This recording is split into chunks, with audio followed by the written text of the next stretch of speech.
মাছটা ভালো হবে তো? হ্যাঁ বাবু, নিঃসন্দেহে নিয়ে যান। দেখো বাপু, ভালো যেন হয়। আজ মেয়ে জামাই বাড়ি আসবে কিন্তু। ও ভাই, আমার মিষ্টির অর্ডারটা রেডি হলো? হ্যাঁ দাদা, সব রেডি। এই নাও গিন্নি, তোমার জামাই ষষ্ঠীর বাজার। হ্যাঁ, ওখানেই রাখো। রান্নাটা তাড়াতাড়ি সেরে ফেলি, আর কিছুক্ষণের মধ্যেই তো মেয়ে আর জামাই বাবাজি এসে পড়বে।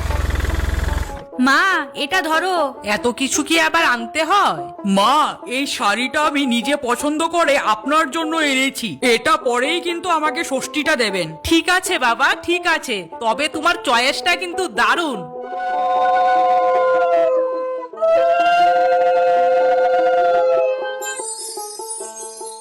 এই গরমে এত রান্না করলেন? এইবার তো বেশি কিছু করতেই পারলাম না। মা, তোমার আরো কিছু করার ছিল? বাবু নাও, আর একটু ভাত নাও। না মা, আর একটুকুও কিছু দেবেন না। জামাইকে আর একটু মাছ না দাও। না, একদমই না। লজ্জা পেয়ে খেও না কিন্তু বাবু।